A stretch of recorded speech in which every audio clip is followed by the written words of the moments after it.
எந்த கட்சி வந்து இன்னைக்கு தேர்தல் நடந்தால் கவர்மெண்ட் ஃபார்ம் பண்ணுவாங்க, அது எந்த கூட்டணி கவர்மெண்ட் ஃபார்ம் பண்ணுவாங்க அப்படின்ற ஒரு கேள்வி. பார்த்தீங்கன்னா இது வரைக்கும் கேட்கப்பட்ட கேள்விகளுக்கும் இதுக்கு அடுத்து வரப்போகிற கேள்விகளுக்கும் பார்த்தீங்கன்னா சம்பந்தம் இருக்குன்னு சொல்லலாம். அதே சமயத்தில் இதுக்கு முன்னாடி சொன்னது அவங்களுடைய மனசுலேருந்து அவங்களுடைய எக்ஸ்பீரியன்ஸ் அடிப்படையில் அவங்க சொன்ன ஒப்பீனியன். இது வந்து அவர்களுடைய கணிப்பு. தமிழ்நாட்டுடைய லா அண்ட் ஆர்டர், திமுக ஆட்சியில் சட்டம் ஒழுங்கு எப்படி இருக்கிறது அப்படிங்கிறது குறித்த கேள்வி ரொம்ப முக்கியமான கேள்வி. இந்த கேள்விக்கு 53 விழுக்காடு பேர் திருப்தி இல்லை அல்லது ரொம்ப மோசம்னு சொல்கிறாங்க. தமிழ்நாட்டை இன்னைக்கு பிடிச்சி ஆட்டி வைக்கிற ஒரு பேயின்னு கூட சொல்லலாம். கள்ளச்சாராயத்திலிருந்து, போதைப் பொருட்கள்லேருந்து, இல்லீகல் ட்ரக்ஸ்லேருந்து எல்லாமே நம்ம கேள்விப்பட்டிருக்கிற செய்திகளாகட்டும், அதில் மாட்டக்கூடிய நபர்களாகட்டும் ஒன்று அப்படின்றது. இந்த விஷயங்களில் திமுக அரசு கோட்டை விட்டு விட்டது அப்படின்னு சொல்ல வரீங்களா? ஆமா சரியில்லை அப்படின்னு சொல்லி கேட்டவங்களில் பாதி பேர் ஆமாங்க. திமுக இந்த போதை மற்றும் தடை செய்யப்பட்ட போதைப் பொருட்கள் இது மாதிரியான விஷயங்களை கட்டுப்படுத்துறாங்க அப்படிங்கிறத வரையும் 22 பேர் மட்டும்தான் ஏற்றிருக்காங்க. மீதி 80 பேர் பக்கம் இதுக்கு எதிரான கருத்தை சொல்லியிருக்காங்க அப்படின்னு தான் நம்ம எடுத்துக்க முடியும் இல்லையா? அரசுடைய நேரடி கட்டுப்பாட்டில் இருக்கக்கூடிய அரசு பள்ளிக்கூடங்கள்லேயே இது வந்து இன்றைக்கு வந்து மிகப்பெரிய ஒரு சவாலாக வந்திருக்கு. சிட்டிக்கு ஒன்றும் இல்லை, தாம்பரத்தில் இருக்கிற 2-3 government school teachers, lady teachers சொல்கிறாங்க, அந்த ஸ்கூல் தெரு வழியாக போகிறதுக்கே எங்களுக்கு பயமாக இருக்குது. ஸ்கூலுக்குள்ளே போகிறத தெரு வழியாக போகிறதுக்கே எங்களுக்கு பயமாக இருக்குது. கேப்பபிளான எதிர்கட்சியாக வருவதற்கான தகுதியை பிஜேபி பெற்றுவிட்டதா, அந்த அளவுக்கு வந்துட்டாங்கன்னு நீங்க நினைக்கிறீங்களா அப்படின்னு சொல்லி கேட்டிருக்கீங்க. சொல்ல முடியாதுன்னு சொல்றவங்க தான் ரொம்ப அதிகமா இருக்காங்க. என்ன காரணம்? இவங்க வந்து ஜஸ்ட் பதில் தெரியாதவங்க மட்டும் இல்ல, பேச விருப்பமே இல்லை அப்படின்னு தன்னை முன்னிலைப்படுத்தி அங்கே இந்த ப்ரெஸ் மீட் மாதிரி அரசியலுக்கு கொடுத்து அங்கே நாம் அரசியல் களமாடணும் அப்படின்னு இருக்கக்கூடிய ஒரு நிர்பந்தம் இருக்கக்கூடிய ஒரு தலைவர் வந்து சீமான். ஆனால் அந்த நிர்பந்தம் எதுவுமே இல்லாமல் முழுக்க மொத்த அதிகாரத்தையும் கொடுத்து பணத்தையும் கொடுத்து இக்கட்சியை வளரணும்னு சொன்னால் தன்னை மட்டுமே வளர்த்து கொண்டிருக்கின்ற ஒரு தலைவராக இருக்கக்கூடியவர் இந்த இப்பொழுது இருக்கக்கூடிய பாரதிய ஜனதாவுடைய மாநில தலைவர் அப்படின்ற ஒரு சூழலில் அவர் இந்த கட்சியை வளர்த்திருக்கிறாரா என்றால் தன்னை வளர்த்திருக்கிறார். கட்சியை வளர்த்திருக்கிறாரா என்றால் பிரஸ் மீட்டில் வளர்த்திருக்கிறார், ட்விட்டரில் வளர்த்திருக்கிறார், சமூக வலைதளத்தில் வளர்த்திருக்கிறார் அப்படின்னு தான் சொல்லுவோம். ரொம்ப முக்கியமான கேள்வி. நம்ம அடிக்கடி வீடியோக்கள் போட்டு நம்ம பேசிக்கிட்டு இன்னைக்கு பல விவாதங்கள்லாம் கூட நடக்க வேண்டியது நடக்காமல் போயிட்டு இருக்கிற பல விஷயங்கள் உள்ளடக்கிய ஒரே கேள்வி ஒரு வரியில் கேட்டுறேன். உங்களுடைய கருத்து என்ன? அதாவது தமிழ்நாட்டுடைய லா அண்ட் ஆர்டர், திமுக ஆட்சியில் சட்டம் ஒழுங்கு எப்படி இருக்கிறது அப்படிங்கிறது குறித்த கேள்வி ரொம்ப முக்கியமான கேள்வி. இந்த கேள்விக்கு என்ன பதில் வந்திருக்கு அப்படிங்கிறது திருப்தியாக இருக்கிறது அப்படின்னு சொல்லி 19.5 விழுக்காடு, ஏதோ பரவாயில்ல அப்படின்னு சொல்லி ஒரு 15 விழுக்காடு. இப்போ ரெண்டையும் சேர்த்தோம்னா எவ்வளோ வரும்? ஒரு 34 விழுக்காடு சொல்லலாமா? 34லேருந்து 35 விழுக்காடு சட்டம் ஒழுங்கு பரவாயில்ல அப்படின்னு சொல்லியிருக்காங்க. மீதி 65 விழுக்காட்டை சேர்ந்தவர்கள் கிட்டத்தட்ட பார்த்தீங்கன்னா திருப்தி இல்லை, ரொம்ப மோசம் அப்படின்னு சொல்றவங்க 53 விழுக்காடு. 53 விழுக்காடு பேர் திருப்தி இல்லை அல்லது ரொம்ப மோசம்னு சொல்றாங்க. அடுத்த கேள்வியும் அடிக்கடி விவாதிக்கப்படுற, தமிழ்நாட்டை இன்னைக்கு பிடிச்சி ஆட்டி வைக்கிற ஒரு பேயின்னு கூட சொல்லலாம். கள்ளச்சாராயத்திலிருந்து, போதைப் பொருட்கள்லேருந்து, இல்லீகல் ட்ரக்ஸ்லேருந்து எல்லாமே நம்ம கேள்விப்பட்டிருக்கிற செய்திகளாகட்டும், அதில் மாட்டக்கூடிய நபர்களாகட்டும் ஒன்று அப்படி இருந்திருக்கு. இந்த விஷயங்கள்ல திமுக அரசு கோட்டை விட்டு விட்டது அப்படின்னு சொல்ல வரீங்களா அப்படின்ற ஒரு கேள்வி. இதை கட்டுப்படுத்த தவறி விட்டது, சரியில்லை அப்படின்னு சொல்றீங்களான்னா ஆமா சரியில்லை அப்படின்னு சொல்லி 46 விழுக்காடு பேர், கிட்டத்தட்ட 45.48 45.48 விழுக்காடு மக்கள் வந்து கேட்டவங்கள பாதி பேர் ஆமாங்கன்னு சொல்லியிருக்காங்க. சரியில்லைங்க, கட்டுப்படுத்த தவறிட்டாங்க அப்படின்னு சொல்லியிருக்காங்க. இல்லை நான் இதை ஏற்கலை, ஓரளவுக்கு நல்லா தான் பண்ணியிருக்காங்க அப்படின்ட்டு வெறும் 122 பேர் வந்து கட்டுப்படுத்தி கண்ட்ரோலாக தான் கொண்டு போகிறாங்க அப்படிங்கிற மாதிரியும், எல்லாம் சொல்ல முடியாதுங்க அப்படிங்கிற மாதிரி ஒரு பதில், ஒரு மழுப்பலான பதிலை வந்து ஒரு 25 விழுக்காடு. அப்போ திமுக இந்த போதை மற்றும் தடை செய்யப்பட்ட போதைப் பொருட்கள் இது மாதிரியான விஷயங்களை கட்டுப்படுத்துறாங்க அப்படிங்கிறத வரையும் 22 பேர் மட்டும்தான் ஏற்றிட்டு இருக்காங்க. மீதி 80 பேர் பக்கம் இதுக்கு எதிரான கருத்தை சொல்லியிருக்காங்க அப்படின்னு தான் நம்ம எடுத்துக்க முடியும் இல்லையா? மிக மிக முக்கியமான இந்த 2 விஷயங்கள், ஒன்று சட்டம் ஒழுங்கு, இன்னொன்று போதை. ரெண்டுமே பாத்தீங்கன்னா ஒண்ணுக்கு ஒண்ணு தொடர்பு கூடியது. கரெக்ட். இங்க இது அதிகமா இருந்தா அது அங்க மோசமா இருக்குன்றதோட ரிஃப்ளெக்ஷன் தான். அதாவது இங்க போதை கலாச்சாரம் அப்படின்றது வந்து நம்ம ஆரம்பத்துலேருந்து சொல்லிக்கிட்டு இருக்கோம். என்னன்னா இதை கட்டுப்படுத்துவதற்கு இந்த அரசாங்கம் ஒரு ஒரு திடமான ஒரு அரசாங்கமாக இருக்கிறதா, உறுதியான ஒரு அரசாங்கமாக இருக்கிறதா? ஏன்னா இரும்புக்கரம் அப்படின்றத வந்து பல முறை நம்முடைய முதலமைச்சர் பயன்படுத்தி நம்ம பார்த்துருப்போம். ஆனால் உண்மையிலேயே அந்த இரும்புக்கரம் என்பது செயல் வடிவத்தில் இருக்கிறதா அப்படின்னு கேட்டிங்கனாக்க இங்கே எந்த அளவுக்கு வந்திருக்கு அப்படின்னா, அரசு பள்ளிக்கூடங்கள் வரைக்கும், தனியார் பள்ளிக்கூடங்கள் என்ன நடக்குதுன்னு நம்மளால் சொல்ல முடியல. அரசு பள்ளிக்கூடங்களில் ஓரளவுக்கு கண்காணிக்க முடியும். தனியார் பள்ளிக்கூடங்களில் அவங்க தனியார் நிர்வாகங்கள் இருக்காங்க, அதனால் நம்ம அதுக்குள்ளே நம்ம நிறைய போக முடியல. பட் அரசு பள்ளிக்கூடங்கள், அரசுடைய நேரடி கட்டுப்பாட்டில் இருக்கக்கூடிய அரசு பள்ளிக்கூடங்கள்லேயே இது வந்து இன்றைக்கு வந்து மிகப்பெரிய ஒரு சவாலாக வந்திருக்கிறது. சிட்டிக்கு ஒன்றும் இல்லை, தாம்பரத்தில் இருக்கிற ஒரு 2-3 government school teachers, lady teachers சொல்கிறாங்க, அந்த ஸ்கூல் தெரு வழியாக போகிறதுக்கே எனக்கு பயமாக இருக்குது. ஸ்கூலுக்குள்ளே போகிறத விடுங்க, தெரு வழியாக போகிறதுக்கே எங்களுக்கு பயமாக இருக்குது. அடுத்த கேள்வி நான் படிச்சிடுறேன், அதோட சேர்ந்து உங்கள் கருத்து சொன்னீங்கன்னா சரியாக இருக்கும். ஏன்னா இது 3மே ஒன்னோட ஒன்று தொடரக்கூடியது. 2 மட்டும் இல்லை, போதை, சட்டம் ஒழுங்கு, பெண்கள் பாதுகாப்பு, 3 ஒன்னோட ஒன்று தொடரக்கூடியது. அப்போ 3வது கேள்வி இதில் என்ன வருது அப்படின்னா, இப்போ நீங்கள் சமீபத்தில் கேள்விப்பட்டு இருக்கிற இந்த செய்திகள் அடிப்படையில் இப்போ 2025 பிப்ரவரி படி தமிழ்நாட்டு மக்களுடைய மனநிலை என்ன? முக்கியமான கேள்வி. அதாவது எதிர்கட்சிகள் தொடர்ச்சியாக திமுகவை இந்த ஆட்சியில் பெண்களுக்கு பாதுகாப்பு இல்லைன்னு சொல்லிட்டே இருக்கிறாங்களே, இதை நீங்கள் ஏற்கிறீர்களா அப்படின்னு சொல்லி மக்கள்கிட்ட போய் கேட்குறோம். 100 பேர்கிட்ட போய் கேட்குறீங்க. ஒரு உதாரணத்துக்கு 100 பேர்கிட்ட கேட்டதில் ஆமாங்க பெண்களுக்கு பாதுகாப்பே இல்லைங்க இந்த ஆட்சியில் அப்படின்ட்டு 50 பேர் சொல்லியிருக்காங்க. 50 பேர் ஒரே கேட்டகரியில் வந்துட்டாங்க. ஆமாம், எதிர்கட்சிகள் சொல்றது உண்மைதான், பெண்களுக்கு பாதுகாப்பு இல்லை அப்படின்னு சொல்லி. வெறும் 15 அல்லது 15.86 அப்படின்னும் போது 16 விழுக்காட்டு கூட வச்சுக்கலாம். 16 விழுக்காட்டை சார்ந்தவர்கள் ஆமாம் பெண்கள் பாதுகாப்பாக தான் இருக்காங்க அப்படின்ற மாதிரியும், அதெல்லாம் வெளியே சொல்ல முடியாதுங்க அல்லது சொல்ல விருப்பம் இல்லைங்க அப்படின்றவங்க ஒரு 20 விழுக்காடு. அது ஏன் 20 விழுக்காடுன்னா, நீங்க புகார் கொடுத்த பெண் மீதோட எஃப்ஐஆர் கிட்டே வெளியே விடுவீங்க. அந்த பெண்ணையே வந்து நீயமா புதர் பக்கம் போன அப்படின்னு அவங்களே நீங்க கேள்வி கேட்பீங்க. அதே மாதிரி திமுக கொடியை வைத்து அந்த கட்சியுடைய கொள்கை கோட்பாடுகளை வந்து கடைபிடித்த அந்த இளைஞர்கள் காரில் வந்து அந்த கொடியை வச்சுட்டு போனவங்களை வந்து துரத்திட்டு போனாங்களே அந்த பெண்கள்லாம் போலீஸ் கஸ்டடியில் வச்சு நீங்கள் பேட்டியே கொடுக்க வைப்பீங்க அக்யூஸ்டை. இதில் அப்படின்றதெல்லாம் பார்க்கும்பொழுது அது மட்டும் இல்லாமல் அந்த புகார் கொடுத்த அந்த பெண்ணுடைய கார் டீட்டெயில்ஸ் எல்லாத்தையும் வெளியிடுறாங்க, பேர்ல இருந்து எல்லாத்தையுமே வெளியிடுறாங்க. அவங்கள வந்து ஒரு IAS IPS ஆஃபீஸர் வீட்டுக்கு போய் மிரட்டுறாரு அப்படின்னும் போது அவங்க எப்படி பதில் சொல்லுவாங்க? அதனால 20% பேர் வந்து பயந்து சொல்லலை. ஆனால் நம்ம உண்மையிலேயே பாராட்ட வேண்டியது இந்த 50% பேர் சொல்லியிருக்காங்க பாருங்க, தைரியமாக முகத்தில் அறைந்தார போல நீ நடத்துறது ஒரு யோகியமான கட்சி கிடையாது, ஆட்சி கிடையாது, உன்னோட யோகியமான கட்சி கிடையாது, நீ நடத்துகிற ஆட்சியும் யோகியமானது கிடையாது அப்படின்னு சொல்லி முகத்தில் அறைந்தார போல அந்த 50 பேர் சொல்லியிருக்காங்க பாருங்க. இவர்களை நம்ம உள்ளபடியே பாராட்ட வேண்டும். எனக்கு இதுல ஒரு சின்ன சந்தேகம். ஏன்னா எத்தனை பேர் நீ 50% பேரை கொண்டு போய் ஜெயிலில் வச்சிருவியா? 1.5 லட்சம் பேர்ல 75,000 பேர் சொல்லிட்டாங்க. அப்ப அவங்க எத்தனை பேர் 75,000 பேர் போய் ஜெயிலில் வைப்பியா? எனக்கு ஒரு சந்தேகம். இதுல இப்போ எஸ் நோன்னு சொல்லி 2 கேட்டகரி வச்சிட்டீங்க, எனக்கு அது புரிஞ்சிக்க முடியுது. காண்ட் சே, நோ ரெஸ்பான்ஸ், இது 2க்கு என்ன வித்தியாசம்? 2 ஒரே மாதிரி தான் நம்ம பார்க்கும் போது மேலோட்டமா பார்க்கும்போது இருக்கு. காண்ட் சே அப்படின்றவங்க வந்து வெளியே சொல்ல மாட்டேன் அப்படிங்கிறாங்களோ? இல்லை எனக்கு தெரியல.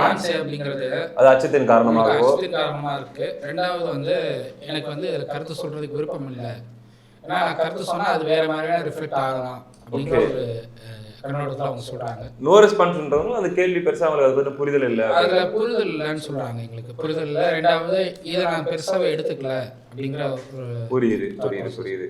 அப்போ இந்த கான்சே அப்படிங்கிறதே நம்ம அந்த நெகட்டிவ் சைடில் தானே எடுத்துக்க முடியும். நீங்கள் சொல்கிறது வச்சு பார்க்கும்போது அப்படின்போது 75 விழுக்காடு நீங்கள் சொல்கிற அதை பார்க்கும்போது 75 விழுக்காடு பாதுகாப்பு இல்லை அப்படின்னு சொல்கிறது தாங்க இருக்குது. அதே போல் போதைப் பொருள்களுக்கும் நீங்கள் சொல்கிற அடிப்படையில் பார்த்தா 65 விழுக்காடு அதே மாதிரி தான் வருது. அதே போல் சட்டம் ஒழுங்கு அப்படின்னு பார்த்தோம்னாலுமே திருப்தி இல்லை அப்படின்னு சொல்கிறவங்களுடைய எண்ணிக்கை தான் வந்து புரிஞ்சிக்க வேண்டியது 55 விழுக்காடு. எதிர்கட்சியான அதிமுக இதில் வந்து பார்த்தீங்கன்னாக்கா இந்த விவகாரங்களை தான் மேலும் மேலும் கடுமையாக கையில் எடுக்க வேண்டும். ஏன்னா இதில் தான் வந்து மக்களுடைய அதிருப்தியே திமுக அரசாங்கத்தின் மீது இருக்கிறதுங்கிற நிலையில் இதை மேலும் மேலும் இங்கே நடக்கக்கூடிய தொடர்ச்சியான பிரச்சனைகள், இன்றைக்கி நம்ம பேசிக்கிட்டு இருக்கும்போது கூட 4-5 சம்பவங்கள் அப்படின்றத, இந்த சம்பவங்கள் எல்லாம் வந்து இந்த அரசாங்கத்துடைய நிர்வாக சீர்கேடு, அது மட்டும் இல்லாமல் நிர்வாகம் அது அப்படியே மொத்தமாக வந்து இந்த நிர்வாகம் வந்து நிலைகுலைந்து போயிருக்கிறது அப்படின்றதை வலியுறுத்தக்கூடிய இடத்துல நீங்கள் பிரச்சாரத்தை முன்னெடுக்க வேண்டிய கடமை அதிமுகவுக்கு இருக்கு, ஒரு பிரதான எதிர்கட்சியாக. மற்ற எதிர்கட்சிகளும் அதை செய்ய வேண்டும் அப்படின்றதான் நம்ம பார்க்க வேண்டியதாக இருக்கு. எதிர்கட்சிகள் அப்படின்னு பேசிட்டு இருக்கும்போது அடுத்த கேள்வியா நீங்க வந்து பிஜேபி பத்தி வச்சிருக்கிறீங்க. அதாவது ஒரு கேப்பபிளான எதிர்கட்சியாக வருவதற்கான தகுதியை பிஜேபி பெற்று விட்டதா, அந்த அளவுக்கு வந்துட்டாங்கன்னு நீங்க நினைக்கிறீங்களா அப்படின்னு சொல்லி கேட்டிருக்கிறீங்க. அதுல வந்து ஆமா அப்படின்ட்டு 22 விழுக்காட்டை சேர்ந்தவர்கள் ஆமான்னு சொல்லியிருக்கிறாங்க.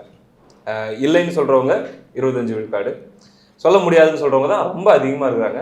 என்ன காரணம், என்ன சொன்னாங்க, இந்த கேட்டகரியில் இருக்கிறவங்க என்ன பதில் சொன்னாங்கன்னு சொல்லுவாங்க அப்படின்னு சொல்றவங்க என்னன்னா, பாஜக வளர்ந்தும் இருக்கலாம், அது வந்து கூட்டணியோட வாக்குகளாகவும் இருக்கிறதுக்கான பாசிபிலிட்டி இருக்கு, அதை நம்மளால கணிக்க முடியாது.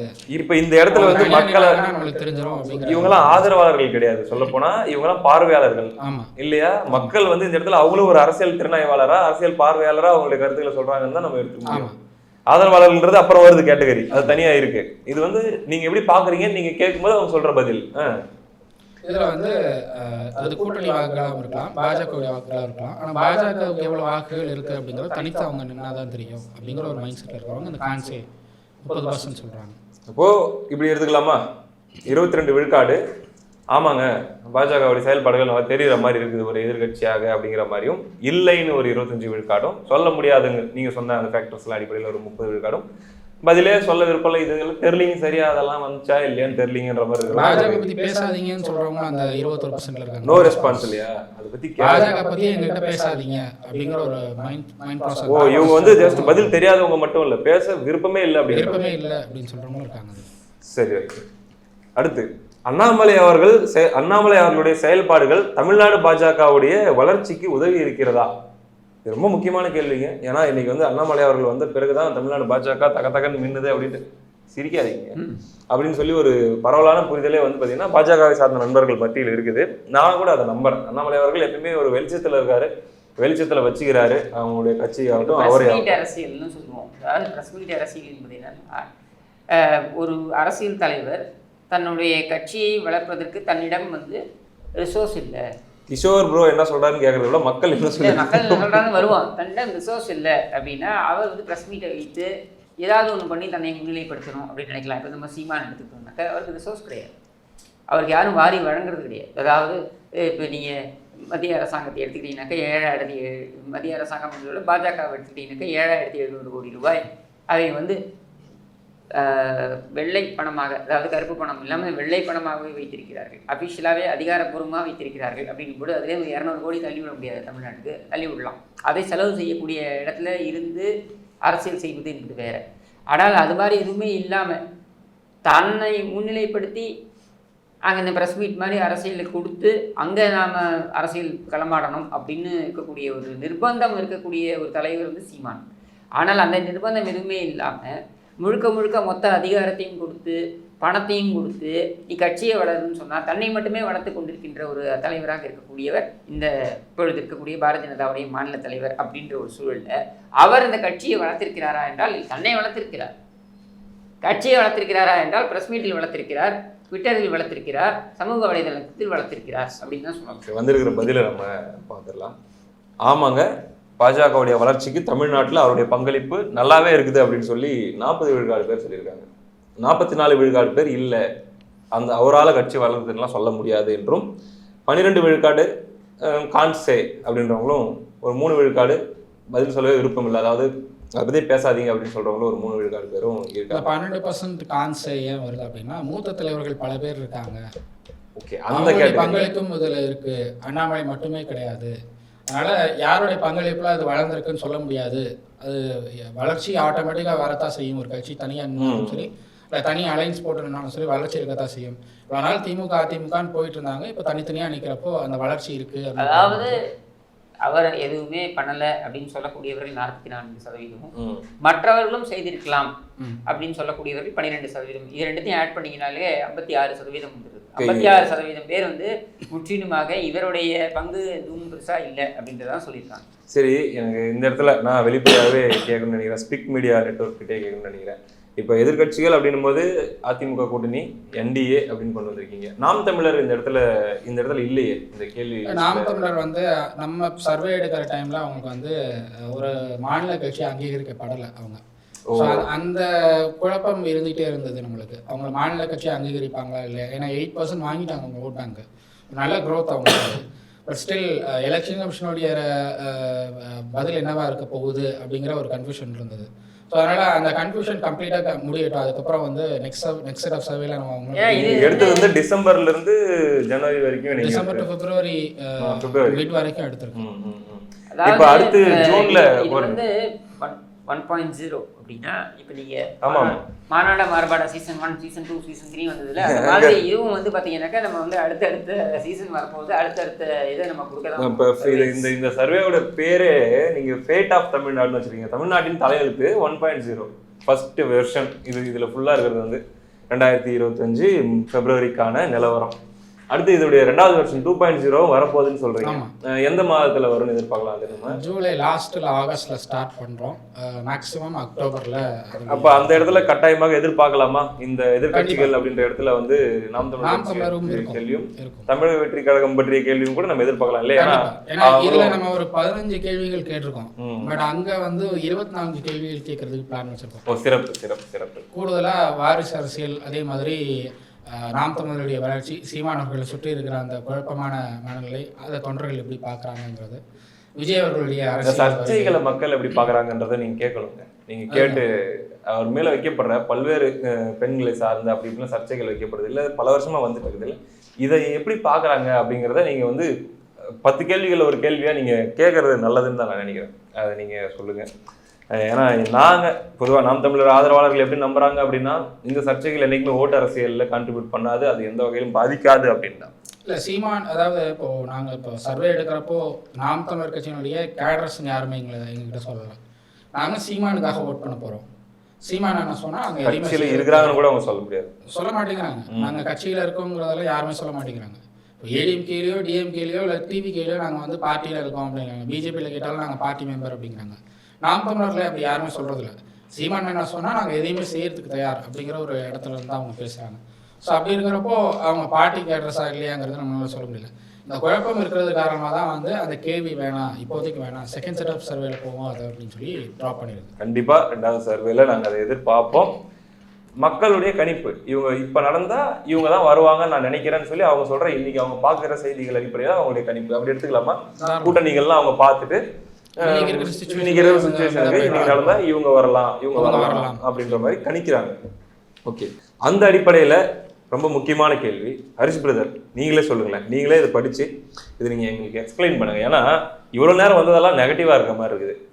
ஆனா இங்க நீங்க இந்த கேள்வி பாத்தீங்கன்னா அப்படியே மாறுது. எதனால அப்படின்றத நீங்க கேள்வியும் படிச்சு அது விளக்கத்தையும் கொடுத்து நீங்க சொல்லுங்களேன். எந்த ஆட்சி, எந்த கட்சியோ இல்லை எந்த அலைன்ஸ் வந்து ஆட்சிக்கு வரணும்னு நீங்க நினைக்கிறீங்க அப்படிங்கிறதுக்கான கேள்வி இது. இதில் வந்து கூட்டணி இன்னைக்கு இருக்கிற அலைன்ஸ், அதாவது இன்னைக்கு திமுக கூட்டணியில் யார் இருக்காங்களோ அந்த அலைன்ஸ், ஏடிஎம்கேல அதிமுக, தேமுதிக, எஸ்டிபி, இந்த கட்சிகள் இன்னைக்கு இருக்கிற அப்படியே இருக்கிற, ஆமாம் இன்னைக்கு அப்படியே இருக்கிற அலைன்ஸ். அதே மாதிரி என்டிஏல இன்னைக்கு பிஎம்கே இருக்காங்க, மற்ற ஓபிஎஸ், டிடிவி இவங்கெல்லாம் இருக்காங்க. அந்த அலைன்ஸ் அப்படியே கன்டினியூ ஆச்சுன்னா யார் வருவாங்க அப்படின்னு நீங்கள் நினைக்கிறீங்கன்னு கேட்டதுக்கு அப்போ மக்கள் கொடுத்துருக்கிற பதில் இது 39.28. அவங்களுக்கு தான் அதிகமாக கொடுத்துருக்காங்க. திமுக கூட்டணி தான் வரும். எவ்வளோ வாங்கியிருந்தாங்க அவங்க அதை பாருங்க.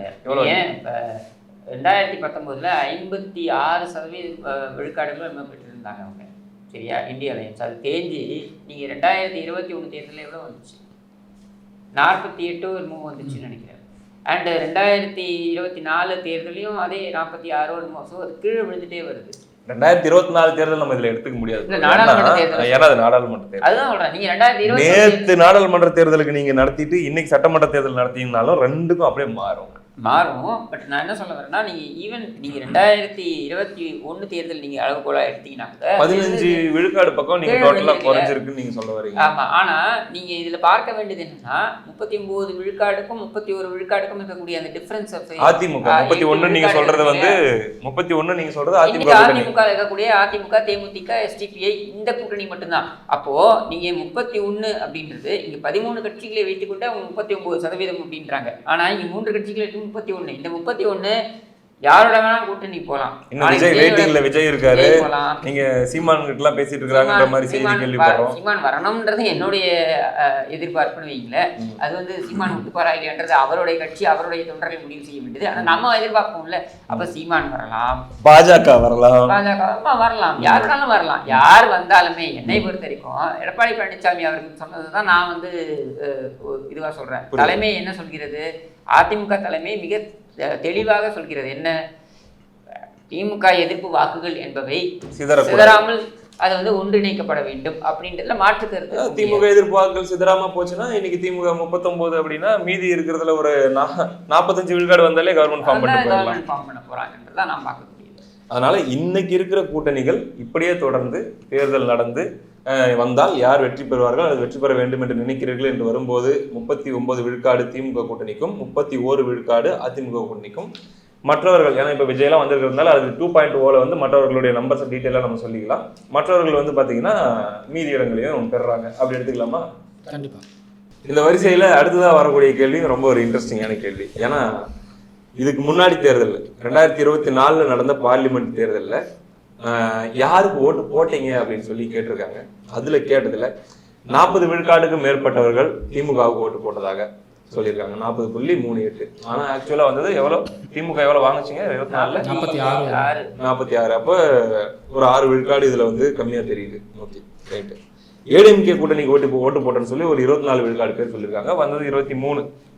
இது சரியா இருக்கு. பாஜக கூட்டணிக்கு ஓட்டு போட்டேன்னு சொல்றவங்க கிட்டத்தட்ட 26 விழுக்காடு பேர் இருக்காங்க. இது பாத்தீங்கன்னா பாஜக வாங்கின வாக்குகளை விட ரொம்ப அதிகமா இருக்கு. பாஜக 18% தான் பாஜக கூட்டணி வாங்குச்சு. ஆனா இங்க 26 அப்படின்னு 8 விழுக்காடு வாக்குகள் அதிகமா, அதாவது 8 விழுக்காட்டினர் அதிகமா பாஜக ஓட்டு போட்டதாக இந்த சர்வேல சொல்லியிருக்காங்க. அப்படின் போது நிறைய பேர் பாஜக ஓட்டு போட்டவங்கள தான் நீங்க சர்வே எடுத்தீங்களான்ற ஒரு கேள்வி வரும்ல, அந்த கேள்வி இருக்கு. ரெண்டாவது, நாம் தமிழர் கட்சிக்கு வந்து 5.56 விழுக்காடு தான். நீங்க எடுத்தவங்கல்ல 5.5% ஆட்கள் தான் நாம் தமிழருக்கு ஓட்டு போட்டவங்க. ஆனா நாம் தமிழர் வாங்கின வாக்குகள் அப்படின்னு பார்த்தோம்னா 8 விழுக்காடுக்கு மேல. ஸோ இதெல்லாம் இந்த இடத்துல இப்போ மிஸ் ஆகுது. இதனால அக்யூரசி பாதிக்கப்படாதா இந்த ரேஷியோவால? இல்லை, நம்ம இப்போ ரேண்டம் சாம்பிள்ஸ் தான் எடுத்துகிட்டு இருக்கோம். ரேண்டம் சாம்பிள்ஸ் எடுக்கும்போது உங்களுக்கு வந்து நம்பர் வைஸ் உங்களுக்கு இந்த நம்பர்ஸ்க்கும் ஃபைனல் நம்பர்ஸ்க்கும் வித்தியாசங்கள் நிறையவே இருக்கும். இப்போ இதே மாதிரி ஃபைனல் நம்பர் வராது. ரேண்டம் சாம்பிள்ஸ்லாம் உங்களுக்கு போன எலெக்ஷனில் நாங்கள் இவங்களுக்கு ஓட் போட்டோம் அப்படின்னு சொல்கிறவங்க எத்தனை பேர் இருப்பாங்க. ஆனால் அடுத்து வர எலெக்ஷனில் நாங்கள் இவங்களுக்கு தான் ஓட்டு போடுவோம் அப்படிங்கிற நம்பிக்கை கொடுக்க மாட்டாங்க. வேற ஒரு கட்சிக்கு உங்களுடைய வாக்குகள் இருக்கலாம். ஸோ அந்த ஃபைனல் நம்பர்ஸும் இந்த நம்பர்ஸும் மாறுபடும். ஆனால் போன எலெக்ஷனில் நாங்கள் இவங்களுக்கு தான் ஓட் பண்ணியிருக்கோம் அப்படின்னு சொல்கிறவங்க பாஜக கொஞ்சம் அதிகமாகவே இருக்காங்க. ஏன்னா நம்ம ரேண்டம் சாம்பிள்ஸ் இருக்கிறோம். அதில் அப்படி வந்திருக்கு. நம்ம குறிப்பிட்ட கட்சிக்கு இவ்வளோ பேர் பண்ணியிருக்காங்க அப்படிங்கிறப்போ இந்த பர்சன்டேஜ் வைஸாக நம்ம எடுக்கல, ரேண்டமாக போய் எடுக்கிறோம். ரேண்டமாக போய் எடுக்கும்போது இந்த கட்சிக்கு இவ்வளோ பேர் வாக்களிச்சிருக்காங்க அப்படின்னு சொல்கிறது தான் நம்ம புரியுது. அடுத்து, who do you think will form the government? யார் ஆட்சி அமைப்பார்கள்? இன்னைக்கு தேர்தல் நடந்தால் யார் ஆட்சி அமைப்பார்கள் அப்படிங்கும்போது மக்களை வந்து இந்த இடத்துல நீங்கள் வந்து கருத்து கணிப்பாளர்களாக மாத்துறீங்க. நீங்களே கருத்து கணிப்பு நிறுவனமாக இருந்துக்கிட்டு கருத்து கணிப்பு எடுக்கும்போது மக்கள்கிட்டே உங்கள் கருத்து கணிப்பு என்ன அப்படின்னு சொல்லி நீங்கள் கேட்டுருக்கிறீங்க. இப்போ நிறைய பேருக்கு என்ன மைண்டில் இருக்குங்க, இப்போ நம்ம என்ன ஓட்டு போட்டாலும் நம்ம என்ன பேசினாலும் எனக்கு கமெண்ட் என்ன வருது, அதான் அந்த மனுஷங்க போய் 1000 ரூபாய் வாங்கிட்டு போட்டுருவாங்கப்பா. நான் அப்படி சிறுமைப்படுத்த விரும்பல வாக்காளர்ல, பட் இருந்தாலும் அப்படியான ஒரு எண்ண ஓட்டம் இங்க இருக்கு. ஸோ அந்த மாதிரியான, ஏன்னா அதை வச்சுதான் திமுக விளையாட நினைக்குது. இங்க என்னன்னா, நாங்கள் வந்து வலுவாக இருக்கிறோம், நாங்கள் வந்து 13 கட்சி கூட்டணி, நாங்கள் வந்து மக்களுக்கு நாங்கள் எதுவுமே நன்மை செய்யவில்லைன்னு கூட்டணி கட்சிகளே சொன்னாலும் கூட எங்களோட தான் அவர்கள் இருப்பார்கள், அதனால நாங்கள் ஜெயிச்சிருவோம், அரித்மெட்டிக்கை வச்சு நாங்கள் ஜெயிச்சிருவோம்னு சொல்லக்கூடிய அது வந்து மைண்ட்ல உளவியல் ரீதியா கொண்டு போய் வைக்கிறாங்க. இல்லைங்க, நான் என்ன கேட்டீங்கன்னாலும் இப்ப இந்த சர்வே இருக்குது இல்ல, இப்ப இதுல வந்திருக்கிற நம்பர்ஸ் வந்து இவங்க ஒண்ணு நான் ஓட்டு போட போறேன்னு சொல்றவங்க கிடையாது. இப்ப இருக்கிற நிலைமை பார்த்தா இப்படிதாங்க தெரியுது அப்படின்னு சொல்றவங்க. அப்படிங்கும்போது என்ன கேட்டீங்கன்னாலும் நானும் அந்த மாதிரி தான் சொல்லுவேன். அதுதான் வந்திருக்கு பாருங்க. இப்போ இன்னைக்கு தேர்தல் நடந்தா யார் ஜெயிப்பாங்க? திமுக தான் ஜெயிக்கும், திமுக கூட்டணி தான் ஜெயிக்கும். 37.63 விழுக்காடு வந்து ஏன்? ஒரே காரணம் என்னன்னா அந்த கூட்டணி, திமுகவுடைய ஆட்சியோ அல்லது திமுகவுடைய அந்த ஒற்றை கட்சியை சொல்ல மாட்டேங்கிறாங்க. திமுக சிறப்பான ஆட்சியை கொடுக்கிறது அப்படின்னு ஒரு கூட்டணி கட்சி தலைவர் சொல்றாங்க, வைகோ கூட சொல்ல மாட்டேங்கிறாரு. வைகோ கூட, ஏன்னா ஆகச்சிறந்த ஜால்ராவா தான் இருக்காரு. நீங்க வரிசைப்படுத்தினீங்கன்னா முதல் ஜால்ரா யாரு, ஜால்ரா நம்பர் 2 யாரு, ஜால்ரா நம்பர் 3 யாரு, 4 யாரு, 5 யாரு, இந்த 13 பேரை நீங்க இது பண்ணீங்கன்னா இதுல முதன்மை இடத்துல இருக்கக்கூடியது வைகோ. அதனால புரிஞ்சுக்கிறேன், அவங்களுடைய அந்த திமுகவுடைய ஒற்றை ஸ்ட்ராட்டஜி, அவங்களுடைய கூட்டணி கலைஞ்சிடக்கூடாது, அப்படியே கொண்டு போய் இந்த 24, 21, 19 இதுலெல்லாம் எப்படி நம்ம ஜெயிச்சோமோ அதே கூட்டணியை அழுங்காம குலுங்காம எடுத்துட்டு போனோம்னா கவர்மெண்ட் ஃபார்ம் பண்ணிடலாம். எதிரில் எந்த கூட்டணியும் சேராம பார்த்துக்கிட்டா போதும். இதுதான் அவங்களுடைய கால்குலேஷனா இருக்குது. அந்த கால்குலேஷன் பலித்தால் திமுக தான் ஆட்சியை கைப்பற்றுன்றது என்னுடைய கருத்தாகவும் இருக்குது. அதுதான் பெரும்பான்மையான மக்களும் சொல்லியிருக்காங்க. ஆனால் சப்போர்ட் வந்து குறைஞ்சிருக்கு. அவங்களுக்கு வந்து முன்னே நீங்கள் யார் ஆட்சிக்கு வரணும்னு விரும்புகிறீங்க அப்படின்னு சொன்ன இடத்துல வந்து 2% 39 மேலே இருந்துச்சு. இது வந்து கணிப்பு. இவங்க தாங்க ஜெயிக்க வாய்ப்பு இருக்குது இன்னைக்கு இருக்கிற நிலைமைன்னு சொல்லும்போது 37 விழுக்காடு திமுக கூட்டணிக்கும், 28 விழுக்காடு 28 விழுக்காடு அதிமுகவுக்கும் இன்னைக்கு. இவங்க வந்தாலும் வந்துருவாங்க. எடப்பாடி தலைமையில் ஆட்சி அமைஞ்சிரும்னு சொல்லி கணிக்கக்கூடியவங்க இருக்காங்க. இப்ப இருக்கிற கூட்டணியை வச்சு நாளைக்கு வேற கட்சிகள் சேரும் பொழுது இந்த பர்செப்ஷன் அதிகமாகும். இதுல நெக்ஸ்ட் நம்பர் பாருங்களேன், எனக்கு ரொம்ப வியப்பாவும் புரிஞ்சிக்கவும் முடியுது. புதுசா ஒருத்தங்க வராங்கன்னா எப்படி எல்லாரும் கணிக்கிறாங்க பாருங்க. 20 விழுக்காடு 20.5 விழுக்காடு மக்கள் வந்து என்ன சொல்லியிருக்காங்கன்னா, தமிழக வெற்றி கழகம் கவர்மெண்ட் ஃபார்ம் பண்ணிடும். இல்ல கேலியே நம்ம பண்ண தேவையில்லை. ஆனா நான் திருப்பி சொல்றேன், மக்களை சிறுமைப்படுத்துவதோ கேலி செய்வதோ அது எதுவுமே நம்ம நான் பண்ண மாட்டேன். ஏன்னா என்னை பொறுத்திருக்கும் மக்கள் சிறந்த அறிவாளிகள். ஆனால் அதை எந்த அளவுக்கு பயன்படுத்துகிறார்கள் அப்படின்றதான் பார்க்க வேண்டியதா இருக்கு. அதாவது எமோஷனுக்கு இடம் கொடுத்து இது அறிவை பின்தள்ளுகிறார்களா அப்படின்றதான் பார்க்க வேண்டியதா இருக்கு. ஒரு தேர்தலையும் அது பார்க்க வேண்டியதா இருக்கு. அப்படி நீங்க பார்க்கும் பொழுது இது வந்து வெளியில காண்பிக்கக்கூடிய இந்த ஒரு வெளித்தோற்றம்னு சொல்லுவாங்க இல்லையா, அந்த தோற்றத்தின் அடிப்படையில இந்த ஒப்பீனியன் வந்திருக்கலாம். பட் ஆக்சுவல்ஸ் நம்பர்ஸ்னு பார்க்கும்பொழுது இது வராது. இல்லைங்க, இது ஆக்சுவலி முதல்ல இந்த கேட்டகரியே என்ன தெரியுமா, இந்த சர்வே எடுத்த கேட்டகரி, இந்த தலைப்பே என்ன தெரியுமா, யார் ஜெயிப்பாங்கன்னு நினைக்கிறீங்க, யார் ஜெயிக்கணும்னு ஆசைப்படுறீங்கன்றது கிடையாது, யாருக்கு ஓட்டு போடுவீங்கன்றது கிடையாது. யார் ஜெயிப்பாங்கன்னு நினைக்கிறீங்களோ விஜய் ஒரு பெரிய ஹீரோ வராரு, மாஸ் ஹீரோ, அவருக்கு தான் எல்லாம். அப்ப நான் போட மாட்டேன், ஆனா நிறைய பேர் அவருக்கு தான் போட்டு ஜெயிப்பாங்க அப்படிங்கிற புரிதல் தானே அது. விஜயோடைய நீங்க கூர்ந்து கவனிச்சீங்கன்னாக்க விஜயோடைய இன்வெஸ்ட்மெண்ட் மொத்த முதலீடுமே எதுல இருக்கு அப்படின்னா, அவர் வந்து ஒவ்வொரு வீட்டிற்கும் தெரிந்த முகம். ஸோ அதுதான் அவர் வந்து அவருடைய மூலதனமா வச்சிருக்காரு. இப்போ நீங்கள் அவங்க சொல்றதே பார்த்தீங்கன்னா, அவர் படத்தில் நடிச்சிருந்தா அவர் பல 100 கோடி செலவு சம்பாதிச்சிருப்பாரு. இல்லைங்க, அரசியல் அவர் எதுக்குங்க அதையெல்லாம் விட்டுட்டு அரசியலுக்கு வரணும் அப்படின்னு யாரும் வந்து கூப்பிடலையே.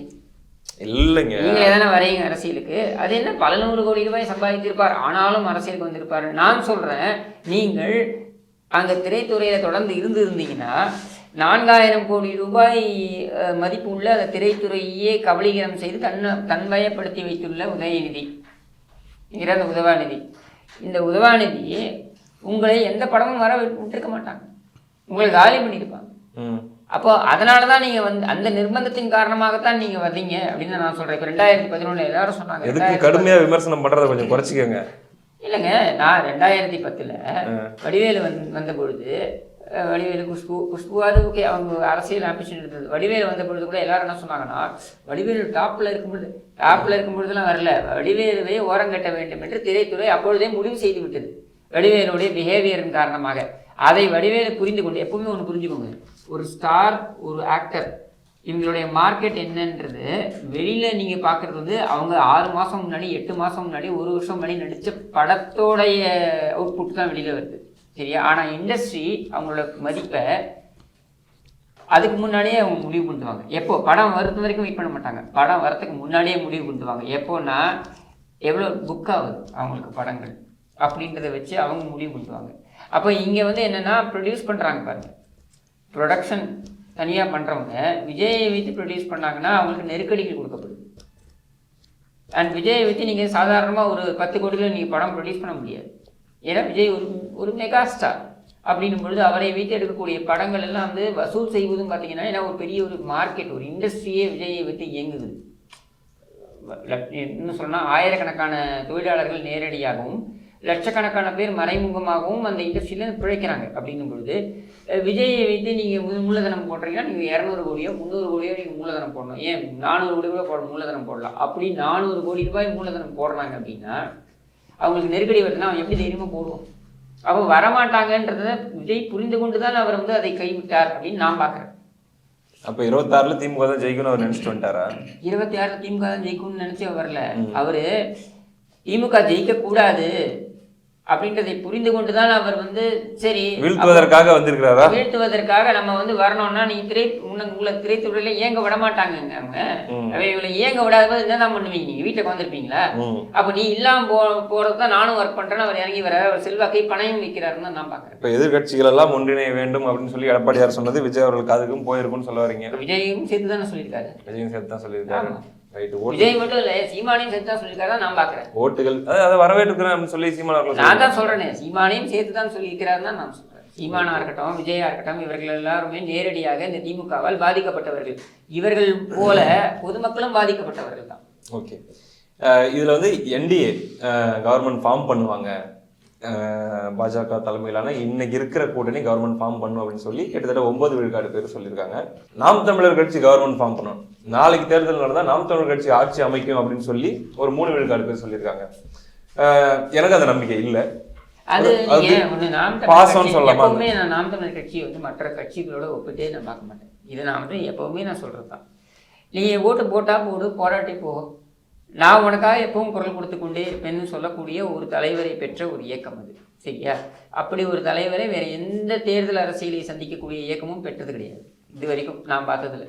இந்திய வரலாற்றிலேயே நான் சொல்றேன், ஒரு தலைவன் ஓட்டு போடு, போராட்டி போ, ஆனாலும் உனக்காக நான் குரல் கொடுத்து கொண்டே இருப்பேன்னு சொல்லக்கூடிய ஒரு தலைவன். அது அந்த ஒரு தலைவனுக்காகத்தான் ஃபெய்த்ஃபுல்லான ஓட்டர்ஸ் வராங்க. அதாவது ஃபெய்த்ஃபுல் எந்த அளவுக்கு ஃபெய்த்ஃபுல் அப்படின்னா, இப்போ நீங்கள் திமுகனா உதயசூரியன், கருணாநிதி, இது மாதிரி, அண்ணா திமுகனா ரெட்டையில எம்ஜிஆர், அம்மா, இந்த மாதிரி. ஆனால் இங்கே அப்படி கிடையாது.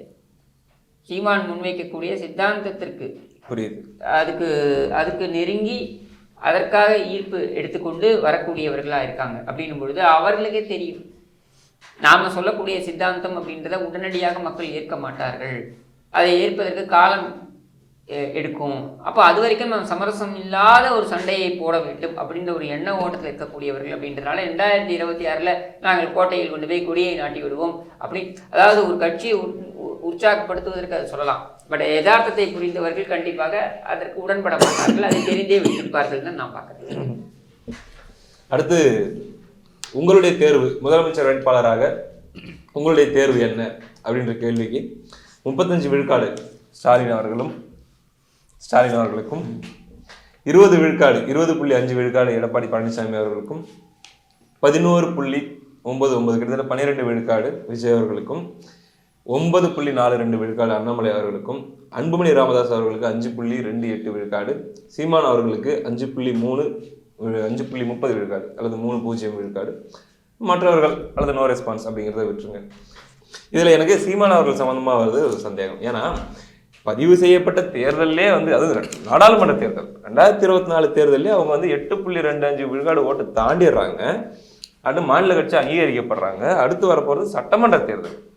அப்படின்போது அது இன்னும் அதிகரிக்கக்கூடியதாக தான் இருக்கணும். அல்லது இன்னைக்கு தேதிக்குனாலுமே கூட அந்த 8 விழுக்காடாச்சும் நீங்கள் சொல்லியிருந்து அதில் வந்துருந்துச்சுன்னா கூட நம்புற மாதிரி இருந்திருக்கும். பட் 5.3 விழுக்காடு தான் அப்படின்ற மாதிரி இருக்கும்போது எப்படி இது அப்படின்னு ஒரு கேள்வி வருது. இல்லை, இது வந்து ரேண்டம் சாம்பிள்ஸில் எப்பவுமே உங்களுக்கு வந்துட்டு பார்த்தீங்கன்னா அந்த 1,37,000 சாம்பிள்ஸ் இருக்கு இல்லையா, இந்த சாம்பிள் எடுத்தவர்களில் இத்தனை பேர் இந்த மாதிரியான ஒரு சொல்லியிருக்காங்க. சரியா? இதனால சரி அப்படின்னும் போது ஒட்டுமொத்த அக்யூரசி இது பாதிக்காதா? இல்லை, இது அக்யூரசி எப்படி பாதிக்கும்ன்றீங்க? நீங்கள் ஓவரால் ஓட்டிங்கில் பார்த்தீங்கன்னாக்கா அதே தான் வரும். பெரிய கட்சிகளை பற்றின கணிப்புலாம் சரியாக வந்துடும் அப்படின்னு சொல்லுவீங்க குறிப்பாக இதில் இல்லையா?